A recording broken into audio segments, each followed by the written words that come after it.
Good evening, everyone. Glad to see you online. I hope your retreat and your practice is going well. And hello, Geeta, and hello, Jens, and hello to all the mysterious other viewers. And hello, Bante. Thanks for guiding us. Hello, Bradley. We just showed up. Good to see. We will be chanting just like last night. We will be chanting the Ratana Sutta. And then Bante will be guiding us in some meditation. After which, if you have any questions on practice, he will be more than happy to answer them. If not, he will just share some words of Dhamma. Okay. So once again, we'll start with the Ratana Sutta. So please join in and chant along wherever you are. And chant nice and loud, especially if your family members are within hearing range, so that they can receive the blessings of hearing the Dhamma. Not that they'll understand any of it, but chant nice and loud anyway. So all together. Namo tassa bhagavato arahato samma sambuddhassa. Namo tassa bhagavato arahato samma sambuddhassa. Namo tassa bhagavato arahato samma sambuddhassa. Yani bhutani samagatani bhummani vayani vantaleke sabbeva bhuta sumana bhavantu atopi sakacha sunantu vasitam.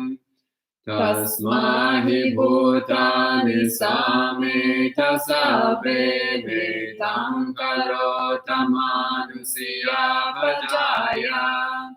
Divacharato chaharanti ye baling tasmahi nerakata apamata. Yang kinchivitang idavahuram vasage suvayam ratanam panitam. Nano samangati tathagatena idampi buddhe ratanam panitam. Etena sachena suvati hotu. Kayam viragam amatam panitam yada jagasakya muni samahito. Natena dhammena samati kinchi idampi dhamme ratanam panitam. Etena sachena suvati hotu. Yang Buddha seto parivanayi suchim samadhimanantarikanyamahu. Samadhina tena samona vijjati. Idampi dhamme ratanam panitam etena sachena suvati hotu. Ye bhugala tasatam pasata chatari etani yugani honti. Te dakineya sugata sasavaka ete sudinnani mahapalani. Idampi sanghe ratanam panitam etena sachena suvati hotu. Ye supayuta manasa dalhena nekamino gotamasasanami. Te patipada matam vigaya laddhamuthanim buddhim Jamana Vidampi Sanghe Ratanam Panitam Etena Sachena Suvati Hotu Yatinna Kilo Pataving Sito Siya Chatu Pivate Via Sampakampio Tatu Pamangsa Purisam Badami Yo Arya Sakshani Avecha Pasati Idampi Sanghe Ratanam Panitam Etena Sachena Suvati Hotu Ye Arya Sachani Vibhavayanti Gambhira Panyena Sudesitani Kinchapi Te Hundi Bhusapamata Nate Bhavangatamangadiyanti Idampi Sanghe Ratanam Panitam Etena Sachena Suvati Hotu Sahava Sadasana Sampadaya Tayasu Dhamma Jayita Bhavanti Sakaya Deti Vichikichitancha Silabatam Vapiyadati Kinchi Chatu Apaye Chavipamuto Chashavitanani Abambokatum Idampi Sanghe Ratanam Panitam Etena Sachena Suvati Hotu Kinchapi Sokamam Karoti Papakam Kayena Vacha Uracheta Sava Ababbo Sota Sapati Chadaya Ababbata Ditapada Samutta Idampi Sanghe Ratanam Panitam Etena Sachena Suvati Hotu Vanapagumbe Yatha Pusitage Gimhanamase Bhatamasmin Gimhe Tatupamam Dhammavaram Vadesayi Nibbanagamim Paramam Hitaya Idampi Buddhe Ratanam Panitam Etena Sachena Suvati Hotu Varo Varanyo Varado Varaharo Anutaro Dhammavaram Adesayi Idampi Buddhe Ratanam Panitam Etena Sachena Suvati Hotu Kinam Puranam Navam Nati Sambhavam Virata Chitta Ayatike Bhavasmin Te Kina Bija Virulhi Chanda Nirvanti Gira Yatayam Paripo Idampi Sanghe Ratanam Panitam Etena Sachena Suvati Hotu Yani Bhutani Samagatani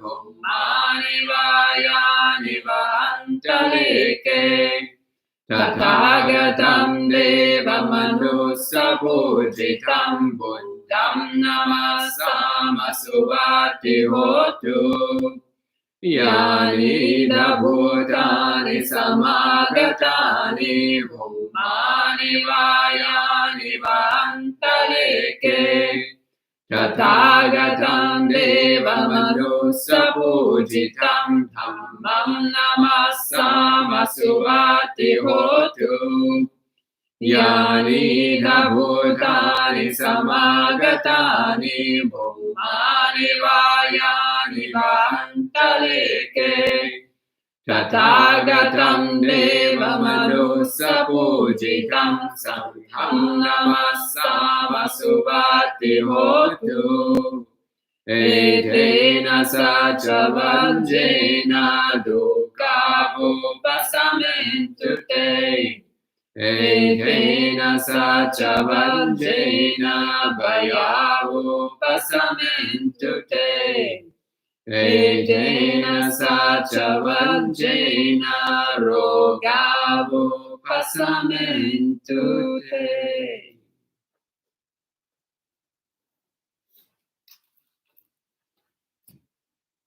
Okay, so please go ahead and get in meditation posture.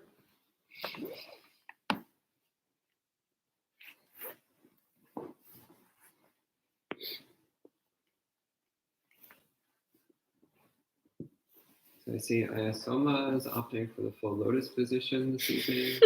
Very good, very good.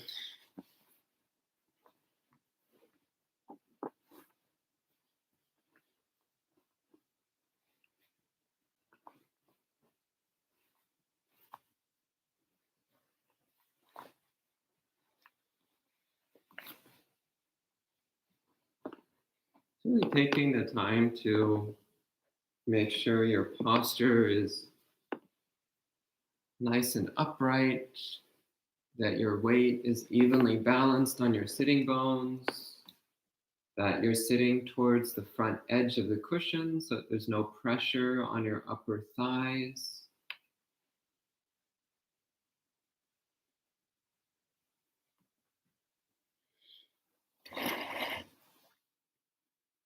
Once you're settled in place, it can help to kind of inch your knees forward, shifting your knees forward about an inch or so. This helps to give a stable posture, helps to give a stable base, so your spine can be a little more upright. Again, making sure your shoulders are swept back.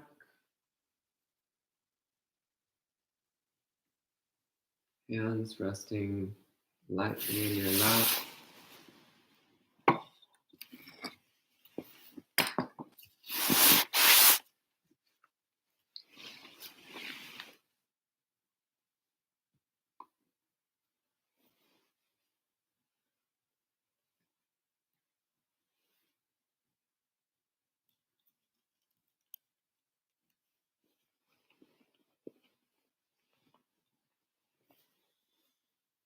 Making resolution to hold still, to allow the body to be still.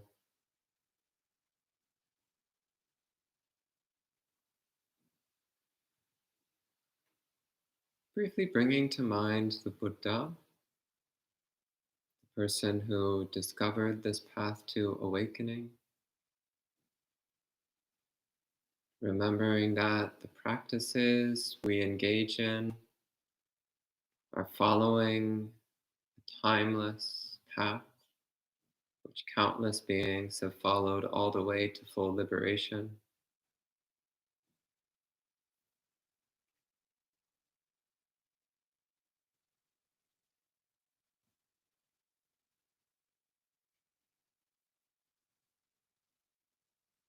And that now we have the opportunity to make progress along that path.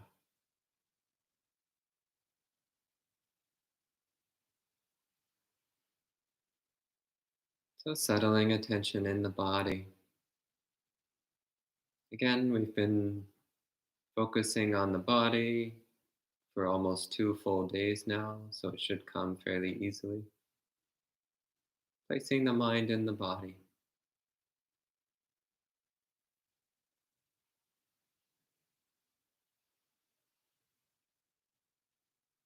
Feeling the body as a warm, pleasant, fascinating bundle of constantly changing sensations.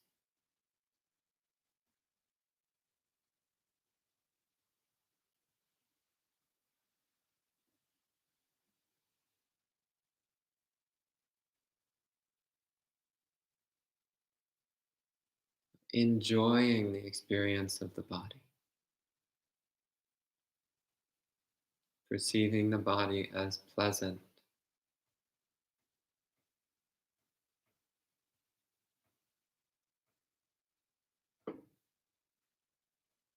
And perceiving the quality of attention and non distraction as pleasant.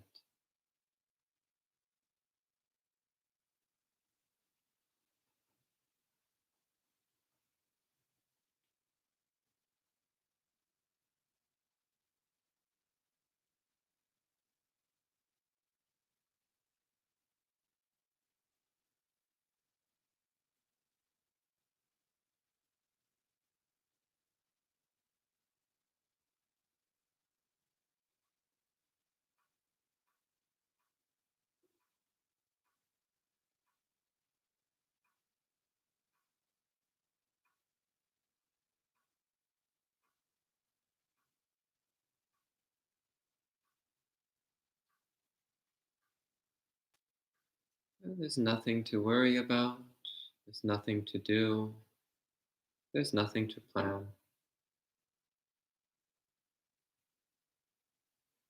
All there is this body and the mind that watches this body.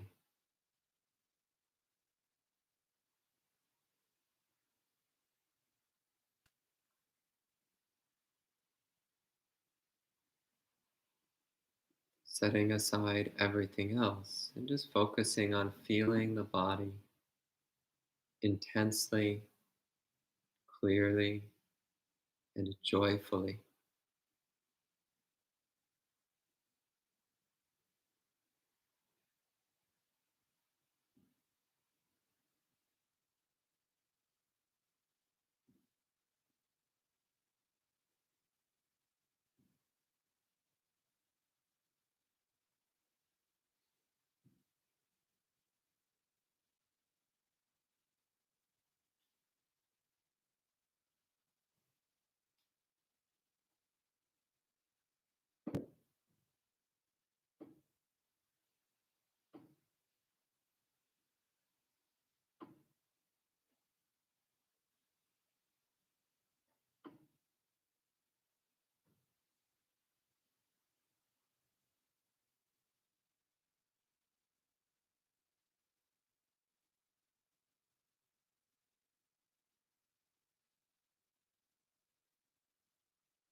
Allowing yourself to be enthralled with the experience of the body. Paying attention to body sensation with the same rapt enthusiasm as if listening to a magnificent symphony.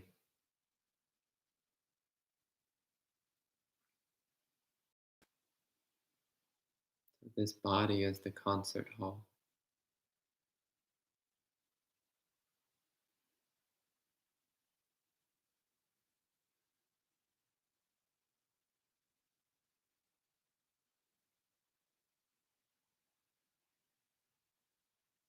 And the most wonderful, delightful experience is to be right here, completely aware,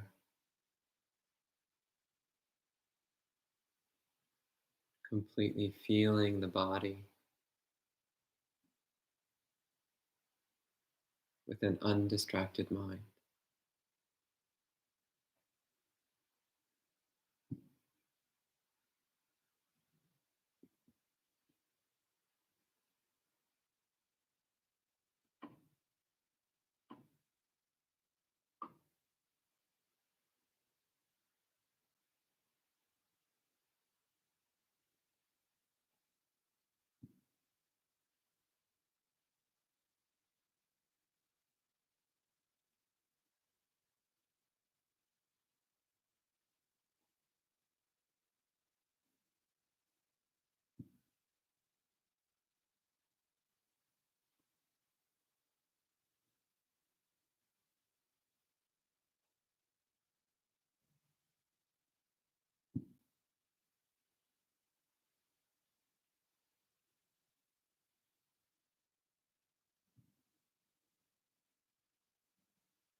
can slowly come out of your meditation posture.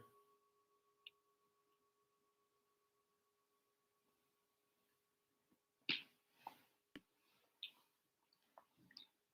can do a little bit of stretching or massaging if you need to.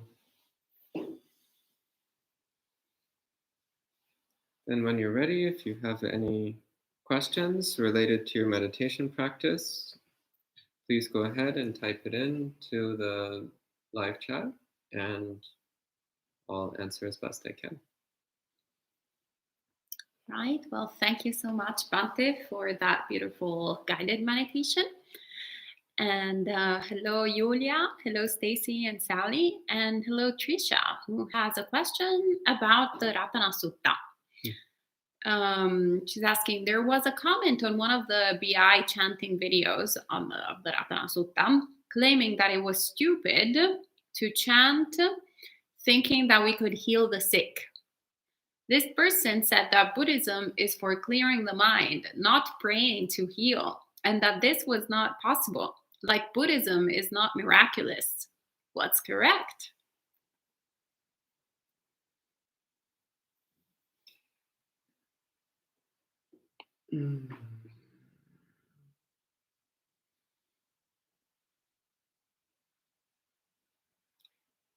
Well, Buddhism is miraculous. Okay. Breaking news. Yeah. Yeah, there's a surprisingly common misconception among Western meditators and scholars. There's this surprisingly common misconception that Buddhism is not miraculous, that it's not magical, that it's not spiritual, that it's just some kind of self-psychotherapy that this really smart guy invented a few thousand years ago. But that's not the case at all. Buddhism is miraculous. It is magical. It is spiritual. It is transcendental. It is beyond the physical domain.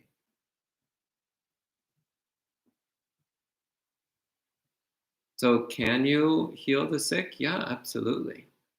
You should still go to the doctor. Doctors are great.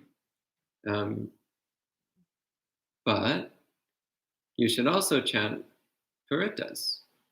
You should also chant suttas. You should also, definitely pray for the well-being of others. Yes, by all means. Wish for the well-being of all. Yes, by all means. Yes, yes, yes, yes, yes.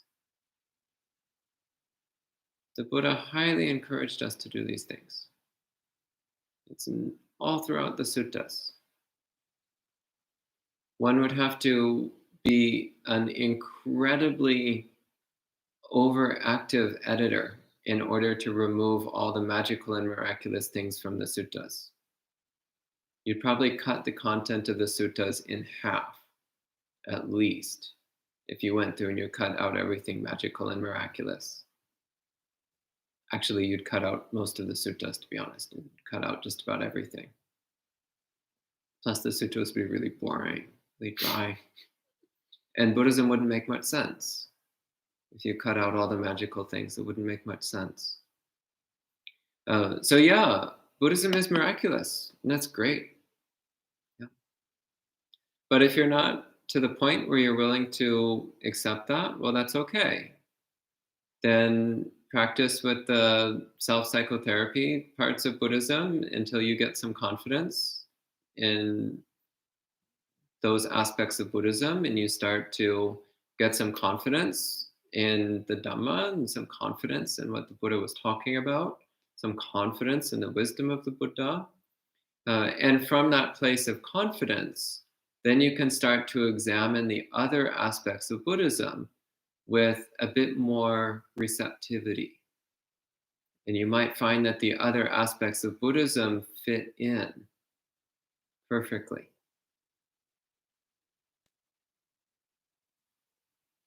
So those of us who are not born Buddhist or who are not born in Buddhist cultures. For us, exploring the Dhamma tends to be like a slow, gradual unfolding over the course of decades. So, in the beginning, there's probably going to be many aspects of Buddhism which you just cannot accept, or you don't want to accept, or you don't understand. And that's fine. Set it aside, but remain open to the possibility that someday your attitude towards those things might change. And someday, maybe they will. Okay? Thank you, Bante. And Bradley says, I love Bante's thinking face. And Yanni is asking, Bante, is that true that the Ratana Sutta is more for pandemic and Bojjhanga Sutta is for regular sick condition?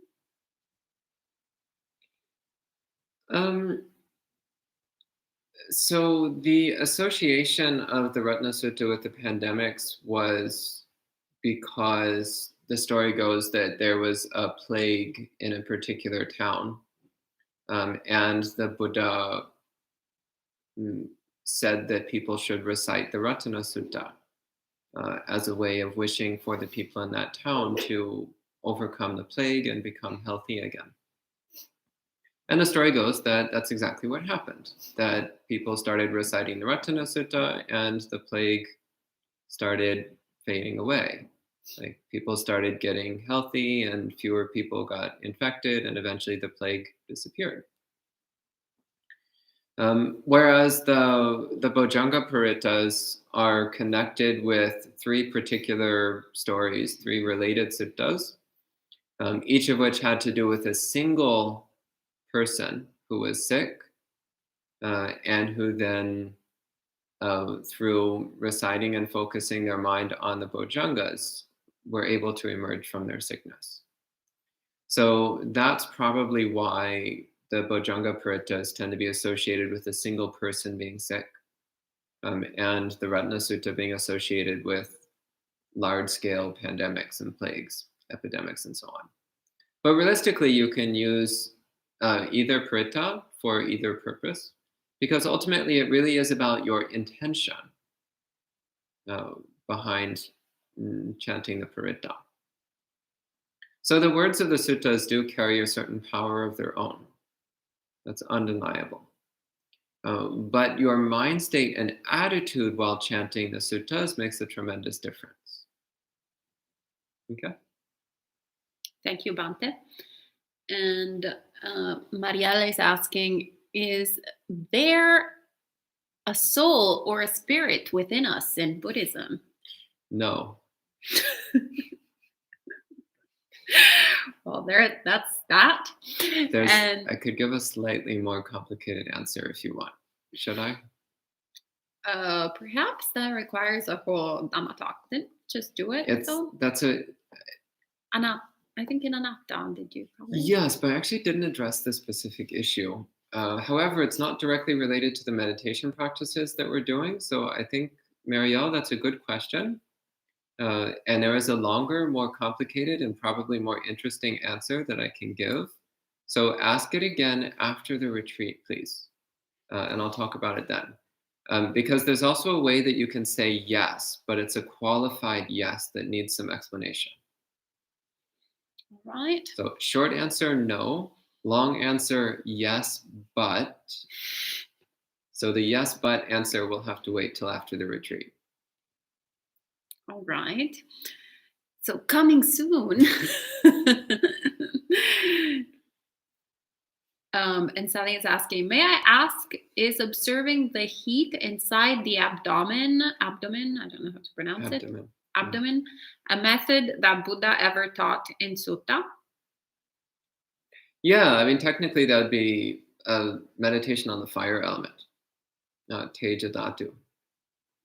Yeah, so the Buddha spoke about that quite a bit. It's one of the ways of practicing mindfulness of the body. So yeah, the Buddha did speak about focusing on heat in the body as a way of developing mindfulness of the body. Yeah. And Jens is asking, should you choose the area of the body to focus on, parenthesis, abdomen, prior to the meditation session, or do you choose the area of focus after sitting and scanning the body? It's kind of up to you, but I find I usually get better results picking something at the start of the meditation and sticking with it. Mm. Otherwise, there can be this kind of indecisiveness of where you're trying to decide where to put your mind and you're moving the mind to this place and that place and like, oh, how about this? No, don't really like that. Maybe there, no, kind of spacey. Maybe there, no. So that's not so good. So it's better just to pick something and stick with it. And if you've been sticking with a certain area for like 10 or 20 minutes and it's really not working at all, then you might consider changing. But really give a very sincere effort. And generally speaking, no matter where you pick, if you keep putting your mind there, then it'll work. So there's not really any such thing as a good place or a bad place. Any place can be a good place as long as you're wholeheartedly committed to focusing your mind. Okay? And Lam was asking, though, does killing a cockroach break the precept?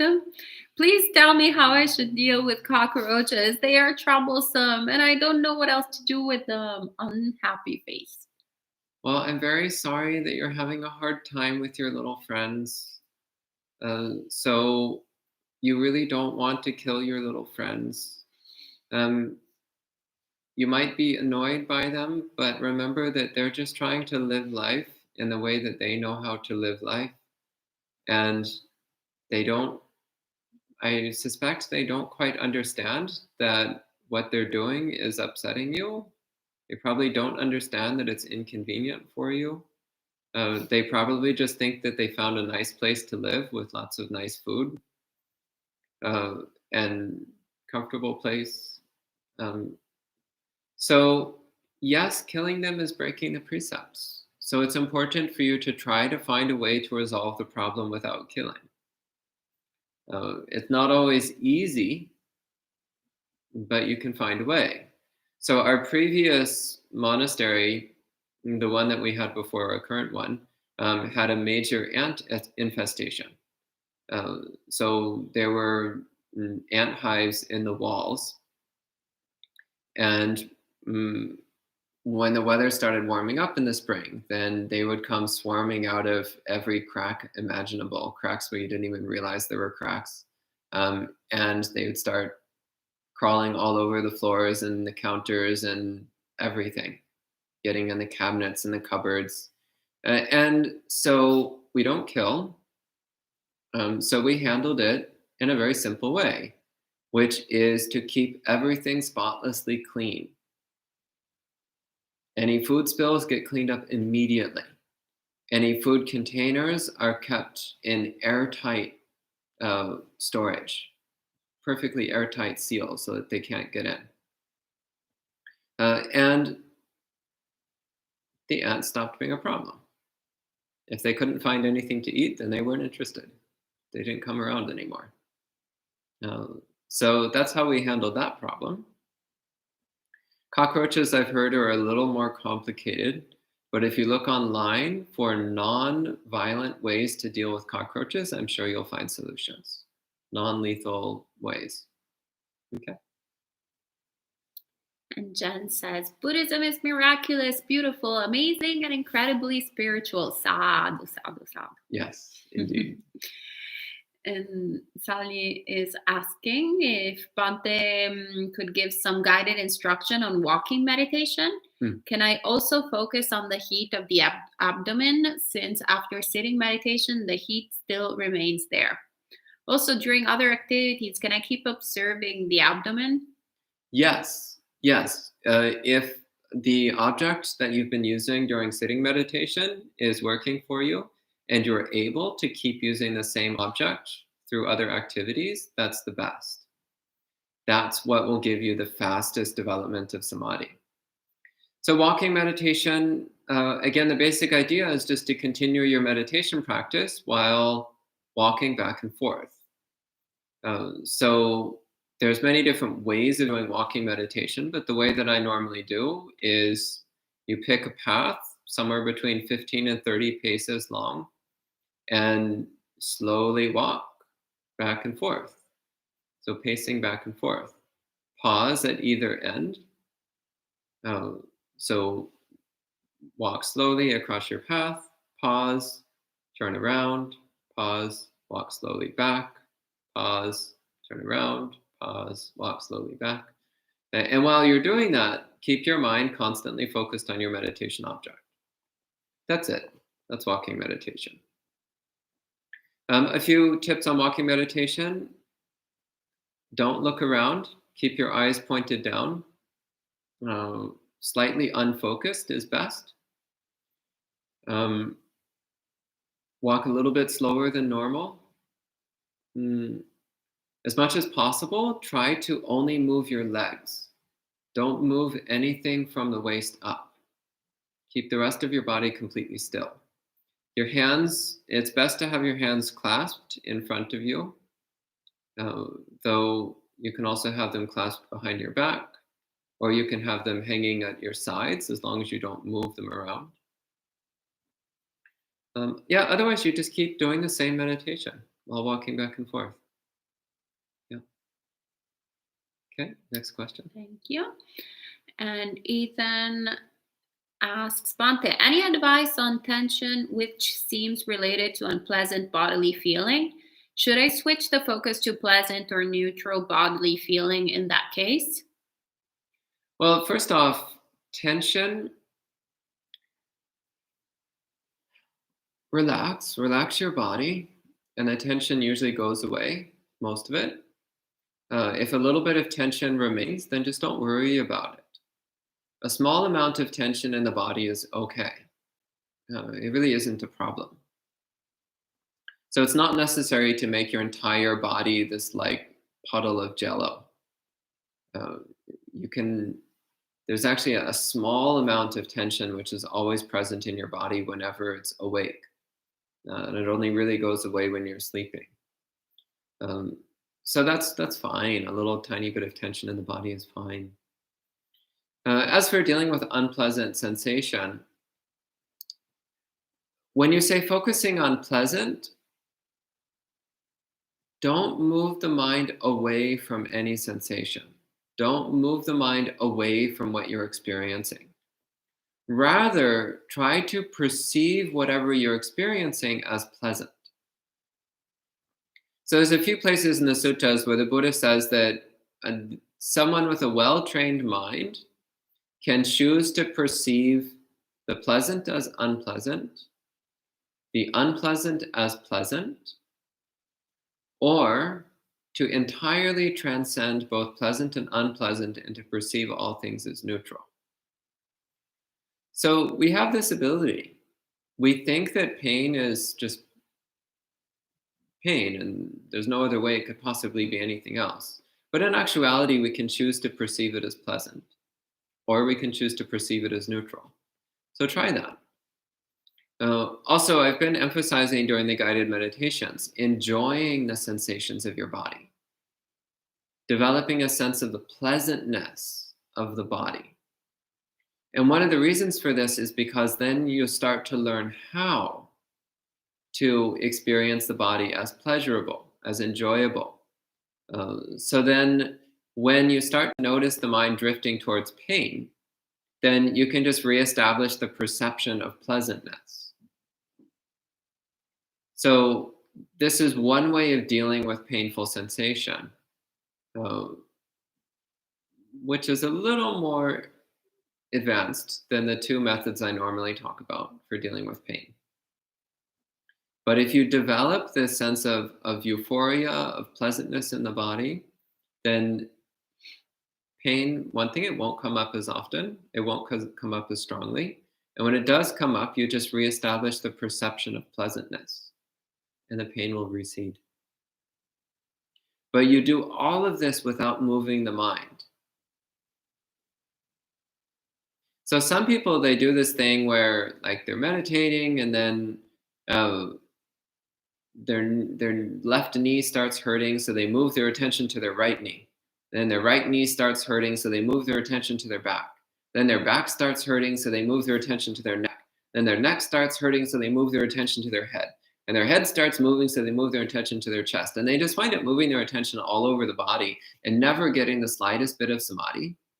And the whole time, all they're doing is reinforcing their habit of trying to run away from pain, reinforcing their habit of ignoring their body rather than feeling their body. So that's not good at all. Keep the mind still and fully aware and change your perception of the sensations rather than trying to avoid sensations. Okay? Thank you. And Stacy is asking, I often find myself wanting to understand the causes of states that arise in meditation. Why am I restless? Why am I irritated, etc.? Is this something worth thinking about outside of time meditating? Probably not. I mean, there can be some limited usefulness to that, but realistically, you just need to stop engaging in those mental activities, and then they'll stop happening. What is useful to some extent is to live a more peaceful life. Then the causes of restlessness won't appear in the mind. Uh, Interestingly enough, in the suttas, the Buddha mentions that one of the main causes of restlessness is lack of morality. He also says one of the main causes of restlessness is careless attention.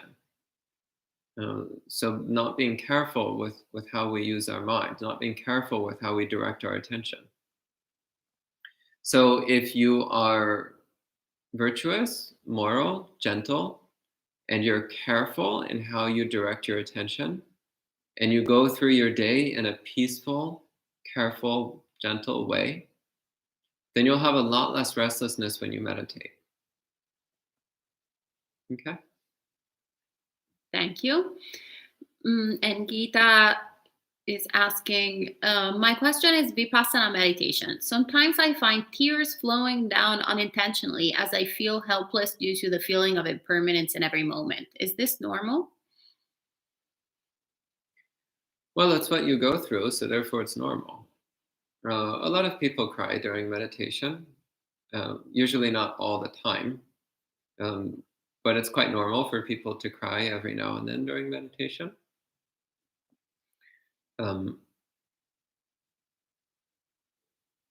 So as far as Vipassana, I was going to talk about that in some more detail tomorrow. So tomorrow I'll be talking in more detail about the perception of impermanence in particular. So far I've been emphasizing samadhi practice. So in this case, the answer I would give would be, well, just keep practicing samadhi. Don't worry about impermanence. Just keep focusing on samadhi. Keep focusing on stilling and stabilizing the mind on a sharp, clear, intense awareness of the body. Impermanence is not a problem. Again, I'll talk about that in more detail tomorrow morning. Yeah, and if you find yourself crying during meditation, well, that's fine. Just let it be. It's not a problem. Okay?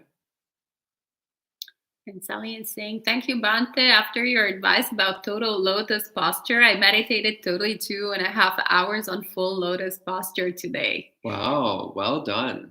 Congratulations. Sadhu, sadhu, sadhu. You even managed to impress May.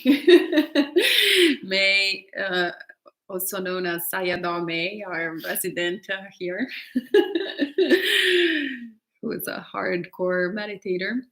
And Victor says, in Buddhism, consider life or not life. A lot argument about it. Is it Kamma Niyama, Bija Niyama, or Utu Niyama govern the virus? Oh, viruses? Are viruses life? Is that what he's asking? Maybe. I'm inclined to say probably not, but that's just my own opinion. We also make a big distinction in Buddhism between sentient life and non-sentient life. So sentient life is things which have consciousness and which make choices. So that's things like humans and animals and insects and spirits and devas and so on. And then non-sentient things like plants. And I'm actually inclined to think that microbes are not sentient, but that's just my own speculation. Hard to say for sure. Um, so things like bacteria, personally, I think probably not sentient. It's probably more in the category of plants, in the sense of things which are life forms, but which have no sentience, no consciousness.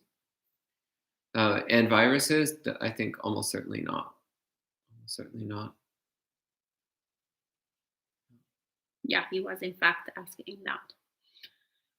Again, we're kind of getting off the subject of meditation, though, so let's try to keep the questions focused on the meditation practice. And we can have more general questions after the retreat's over. All right. And Yanni is asking, when walking meditation, can I focus it in the movement of the steps, like left, right, like that? Yeah, that's a method of meditation that I commonly teach for walking meditation. Especially if you're new to walking meditation, this is usually a really effective way of doing it. So the practice then is to focus on the sensations of your feet against the ground. And one way to do this is as your left foot comes down, you mentally note left. So you say the word left in your mind. And as your right foot comes down, you mentally note right. So left, right, right. And really trying to feel your feet as you walk. So this can be a great way of developing mindfulness of body. And you can do this all the time, not just during walking meditation, but also while moving around the house or while engaging in other activities. Just constantly be aware of your feet. It's a very potent way of keeping your mind in your body. Yeah. And Marielle is asking if there is any type of meditation or any sutta she can read that focuses on fear in the body or on dealing with and understanding fear. I actually spoke about the Vayavera Sutta recently, which was a sutta on fear. Though, again, interestingly enough, in that sutta, the Buddha doesn't talk so much about dealing with fear itself. Rather, he talks about what we can do that prevents the fear from coming up in the first place. So he places a huge emphasis on, again, practicing morality and developing samadhi and practicing contentment and so on. So working on letting go and purifying the mind of all the things that make fear arise in the first place. Okay. Right. And Edward is asking, sometimes as I do walking meditation, I feel like I'm on a tightrope leaning one way or the other. Is there a correct way to walk? There's not really a correct way, but I would say be natural. Don't make it too awkward and weird and artificial. Just walk. Okay. Straight to the point. And Sally is asking, is there a no, may I ask which sutta is it from? Bhante just taught careful attention. Virtual will lead less restless mind. Is that possible? We can learn this sutta in the future. It would be great to understand restless mind, one of the meditation hindrances. Yeah, we can talk about that in the future. That's the last question, unless there is another one that appears last minute. In order for it to appear, I should probably say that it's the end of the evening. That's all for now, and that normally does the trick. But perhaps one of our residents has questions? No. Not this evening. Okay. there you go. Sally is asking, when the heat at the abdomen decreases, disappears, that's time I lost meditation object. What should I focus on when the heat at the abdomen is not obvious? Just keep your attention at the abdomen and just pay attention to whatever sensations are present there. And if by some chance there doesn't seem to be any sensation at all, just keep your attention at that same place, attentively watching for any sensation that appears. Okay? Okay. So in my meditation, I feel a lot of pain. So is it like train my mind to build the endurance, or is there a thing that I need to understand about pain, and then if I understand it correctly, then it's cool? Yeah. That's correct. So it's a question. Yeah, I mean, it's not really about endurance so much as it's about changing your attitude towards the pain. So Jen is asking how to deal with pain. So if it's just a matter of endurance or if she needs to change the way she's relating to the pain. And yeah, it's about changing how you're relating to the pain. It's about changing your attitude towards the pain. If your attitude is one of complete acceptance, then it won't bother you at all. So one useful trick that you can use with pain is bring up the attitude, this pain will remain for the rest of my life. This pain will remain for all eternity. Nothing I can do will make this pain go away. So my only choice is to learn how to be okay with it. If you take that attitude, then you'll start to figure out how to be okay with pain. And the important thing is to remain fully aware. Don't try to blank it out. Don't try to block it out. Be fully aware of it as you develop complete acceptance of it. So there is a certain element of endurance there because it's going to take some time to train. Yeah, it's like turning around a ship. Doesn't happen automatically. It has to make a long, slow circle before it can turn all the way around. So we've been going full speed in the direction of pain for countless lifetimes. And it's going to take a while for us to retrain our mind to be okay with sensation. So you do have to face some pain along the way. So some teachers do advocate sitting until you feel pain and then just a few seconds more and then change your posture to something less uncomfortable. Others advocate holding still until the bell rings. I'm in the second camp. So I'm sorry. We kind of get a bad rap. People call us torturers. But it works. Yeah, it works. It's true. Yeah. This is the fast way to train yourself, and you'll be very grateful that you did. Okay. Any other questions turning up? It's true. Yelp review. Bante mentioned unfocus for walking meditation. What does unfocus mean? For example, if I focus on abdomen while walking meditation, how to do it unfocused? No, the eyes. I said your eyes.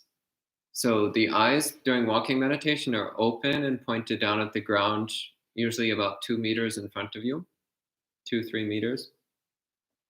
But you can let your gaze relax, like let your eyes be slightly unfocused. But your mind should still be sharply focused on feeling your body.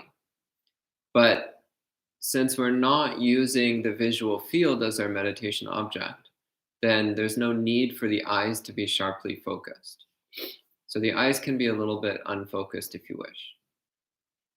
Same goes if you have your eyes open during sitting meditation. You can let your gaze be slightly unfocused. And that can actually help the mind relax a little bit. Okay? And Sally has a comment about the pain method. I think it's good training. Yes. Well, clearly, if she's sitting full lotus for 2.5 hours. So we got another Yelp review. Yeah. All right. Okay. Well, I think that's all for this evening.